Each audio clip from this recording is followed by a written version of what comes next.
Mario Canalliro, seguimos en campaña a pesar de la pandemia. Estuvieron compartiendo un Zoom con diferentes actores de Juntos por el Cambio, lo estuve mirando, y quiero saber tu opinión al respecto. Y es cierto, fue muy bueno el Zoom que hicimos el otro día desde Juntos por el Cambio, porque yo creo que no podemos hacer oídos sordos, a pesar de esta gran pandemia que estamos viviendo, al tema seguridad.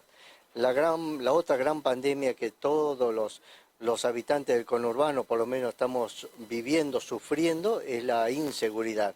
Entonces era importante poner en la agenda social, en la agenda política este tema, ya que los vecinos, junto con la preocupación de la pandemia, o sea, del coronavirus, están preocupados por su seguridad.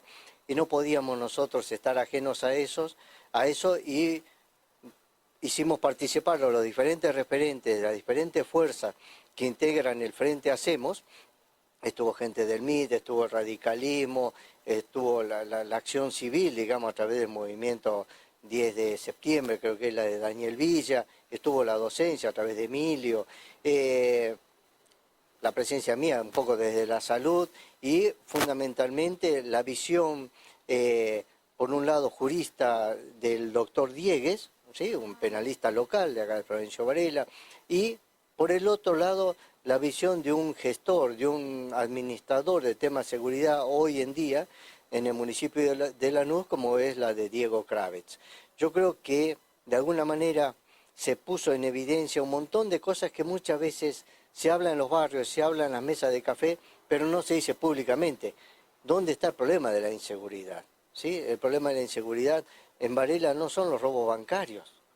El problema en Varela es la inseguridad permanente en nuestros barrios, atado a un flagelo sanitario y social que es la drogadicción. O sea, vamos a poner las cosas y decir las cosas claras. Cuando el narcotráfico es negocio, es porque hay gente que lamentablemente hoy, por diferentes razones, es víctima de la drogadependencia. Entonces hay gente que lucra con esa necesidad, y con esa dependencia, más que necesidad es una dependencia, y otra gente que lamentablemente no puede salir de ese yugo, que es la adicción. Entonces, queda un tema pendiente a largo plazo, que es el tema de la visión de la drogadependencia, por un lado, del plano salud y plano social, pero hoy lo que afecta al vecino es la inseguridad. Por eso quisimos hacer este Zoom. Gracias por participar, gracias por estar mirándolo, porque la verdad que a nosotros nos interesa que los medios locales puedan participar y se hagan eco de estas cosas que humildemente hacemos hoy por hoy con estas nuevas estrategias, ya que las viejas formas de trabajar, que eran reuniones amplias, conferencias de prensa o debates abiertos en un medio, en un espacio físico, hoy está de alguna manera limitado por esta pandemia. Entonces utilizamos esta herramienta novedosa que es el Zoom. Y bueno, mil disculpas por los errores que hemos tenido, por ser el primer ensayo que hemos hecho, pero del espacio que de Juntos por el Cambio y específicamente del Frente Hacemos, pusimos todo lo mejor de nosotros para llegar a nuestros vecinos e instalar el tema. El debate sigue a través de las redes sociales, a través de los medios de comunicación. Bueno, de eso se trata, de que los vecinos se involucren, que los vecinos de alguna manera a través de las asociaciones civiles, a través de las asociaciones políticas, lo que fuere, participe. O sea, perder el miedo a la participación.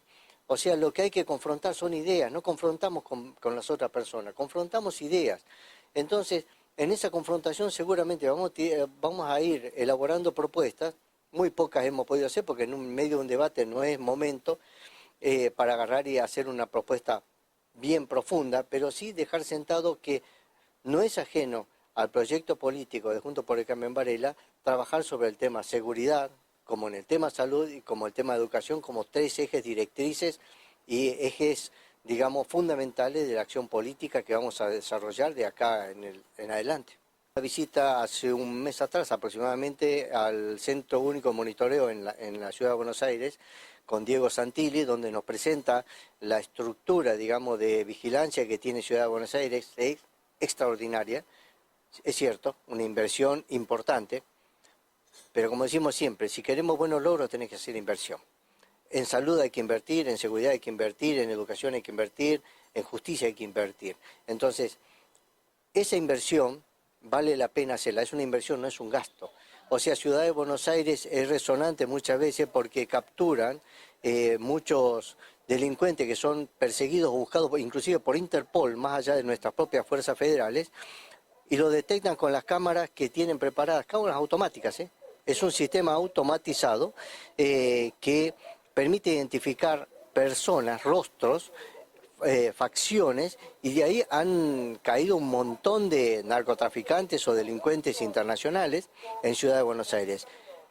Y cuando le dije a Diego Crave que quería organizar una visita para los referentes locales al centro de monitoreo, dijo, ¿por qué no hacemos una cosa? Venís primero por Lanús, conocés nuestro centro de monitoreo, y porque es más afín a la realidad, porque la verdad, la realidad estructural de Ciudad de Buenos Aires es muy diferente a la realidad social del conurbano.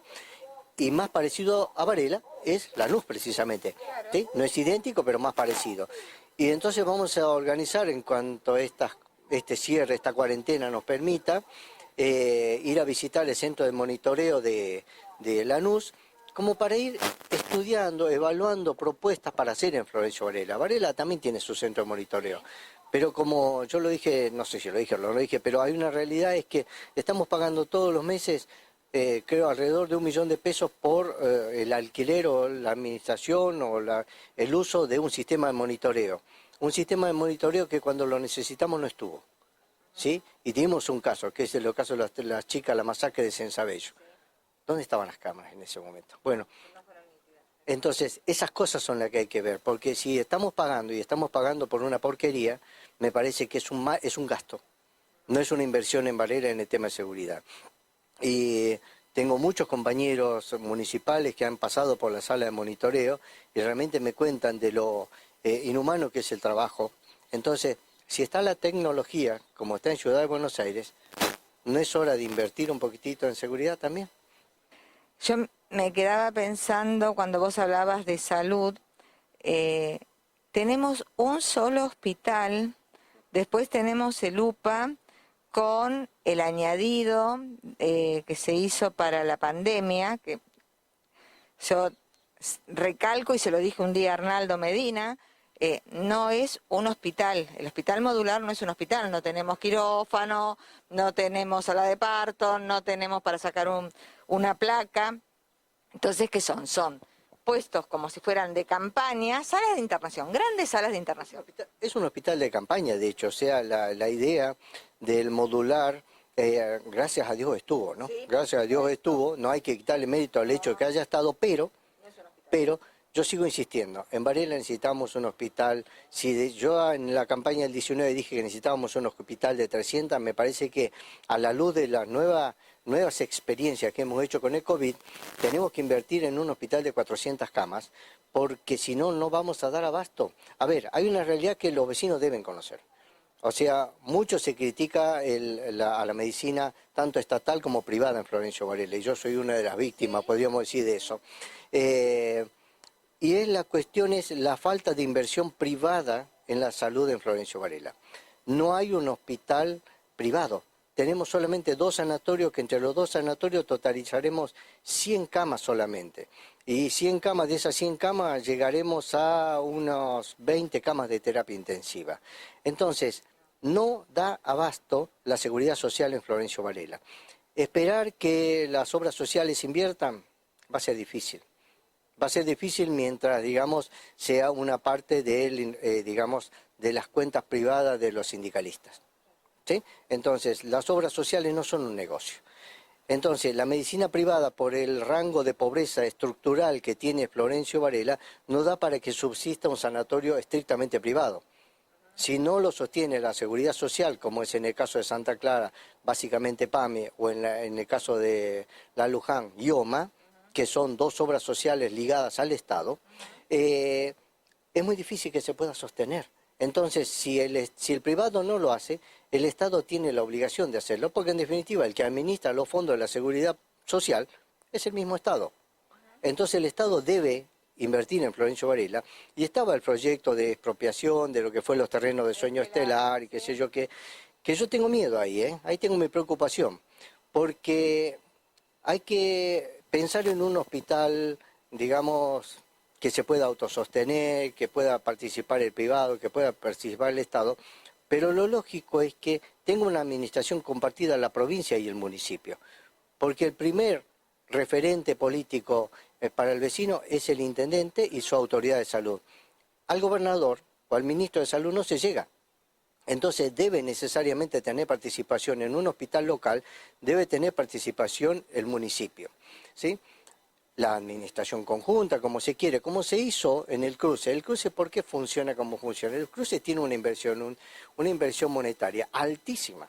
Por eso funciona con esos parámetros de calidad que tiene. El cruce es 70% nación, 30% provincia. Correcto, exactamente. Entonces, los sueldos son diferentes, los honorarios son diferentes. Lógicamente, es un hospital de alta complejidad. Y está perfecto que así sea, restringido para estrictamente la altísima complejidad. Pero nosotros necesitamos un hospital de una jerarquía, digamos, de un nivel de atención como puede ser el Evita Pueblo, ¿sí? Y con esas dimensiones, con 300, 400 camas, porque si no, lamentablemente ya estamos atrasados. Hoy por hoy, seguramente no están dadas las condiciones. El modular nos sacó la papa de fuego. De hecho, lamentablemente hoy por hoy, en las camas del Estado hay mucha gente de obras sociales. Entonces estamos hablando con el secretario de Salud a ver si podemos cooperar, si nos pueden cooperar de buena manera y nosotros con ellos, para poder darle las posibilidades a los vecinos que hoy por hoy no están pudiendo acceder a una cama de terapia intensiva. Estamos saturados, estamos colapsados, o sea, eso es una realidad. Si bien el número de contagios bajó en la última semana, mientras no bajemos del nivel de 10.000 por día, vamos a estar mal, porque al ser mucha gente joven la que está enfermando hoy por hoy y cayendo en estado grave, la estadía en terapia intensiva se prolonga, y si se prolonga, lamentablemente no hay disponibilidad de camas. El giro cama baja, entonces la gran cuestión, mejor dicho, el giro cama sube en número, pero no hay un recambio de paciente por cama. Lo que tenemos que hacer en este caso es plantearnos, esta pandemia nos tiene que servir de enseñanza, ¿sí? Nos tiene que servir de enseñanza porque otras pandemias pueden surgir. Es una oportunidad política para dejar de pelearnos, porque concentramos toda la pelea en si había que tener presencialidad o no en las escuelas. Y alguien me preguntó, porque yo dentro de mi propia fuerza hay diferencia de opiniones, yo digo, tiene que haber presencialidad, y si no hay presencialidad, cortemos todo. Desde el punto de vista sanitario, si estamos actuando desde un punto de vista sanitario, debemos cortar todo, volver a una fase 2, por ejemplo, una fase 1, pero el Estado tiene que hacerse responsable del quebranto económico de aquellos que pagan impuestos, ¿eh? Entonces, está bien, cerramos todo. ¿Y cómo nos mantenemos? Por eso digo, el Estado debe hacerse cargo del quebranto, porque hay una realidad, hubo una gran ayuda desde el punto de vista social para los sectores más vulnerables, es cierto, pero el comerciante hoy es un sector vulnerable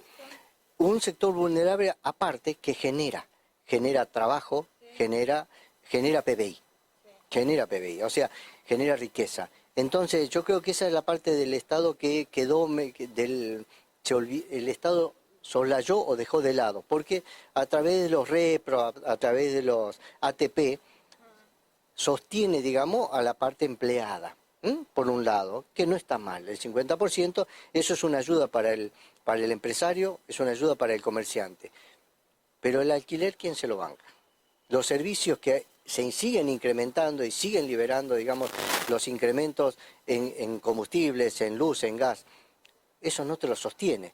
Y fue el peor de los gastos, digamos. O sea, lamentablemente, si vos desde el punto de vista tributario y desde el punto de vista locatario, vos no sostenés al inversor, al empresario, el que tiene un kiosco y está alquilando, es un empresario en definitiva, porque generalmente le puede dar trabajo a 1 o 2 personas más, ¿sí? Entonces genera riqueza, genera trabajo. ¿Por qué le vamos a soltar la mano? Por eso cuando hay un sector de mi misma línea política, dentro de Juntos por el Cambio, muy acérrima en no cerrar. ¿Por qué? Por esto. Porque si cierran, es altamente probable que si no reciben una ayuda concreta de parte del Estado, digamos que es el que va a cerrar, el que dictamina el cierre, está unilateralmente decretando, digamos, la muerte de una empresa. Entonces, la gran cuestión es que muchos empresarios el año pasado, tanto pymes como comercios, lo hemos visto localmente, tuvieron que cerrar. No pudieron reabrir. Si llegamos a aplicar una fase 1, una fase 2, otro tanto va a quedar en el camino. ¿Quién sostiene esa masa? ¿Quién va a sostener al empleado que se queda sin trabajo? Entonces, ahí entra a jugar el tema seguridad.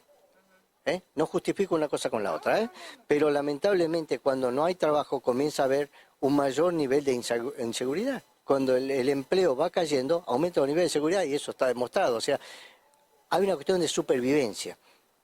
Vuelvo a repetir, no justificamos bajo ningún criterio el tema de la delincuencia. No se justifica. El que las hace las paga, viejo. Es así de clarito. Pero ahí entra a jugar lo que dijo Diegues también en el debate, ¿no? O sea, de que hay una cierta mirada permisiva del garantismo, donde pareciera, y es casi una evidencia, de que los derechos están para el lado de los delincuentes, no para el lado del ciudadano común que trabaja y aporta. Por eso es que yo creo que es hora de limar un poco romper esa tremenda grieta que tenemos en la sociedad, porque en la sociedad no está la grieta. En la sociedad está el tratar de sobrevivir. La grieta está en la política. Y la invitación en esta es, dejémonos de chiquitaje, pongámonos de acuerdo en los criterios grandes y ver de dónde van a salir los recursos para sostener y para salir. Porque la pandemia se va a terminar, el año que viene se va a terminar. El año que viene, no este año. El año que viene se va a terminar cuando el 80-90% de la población esté vacunada con buenas vacunas. Ahí vamos a estar tranquilos. Pero ¿la economía cómo salimos? Es una pregunta que realmente yo me hago y yo como humilde médico no sé. Pero que estamos realmente ante un escenario muy difícil económicamente a futuro, yo creo que es un lindo desafío para los economistas.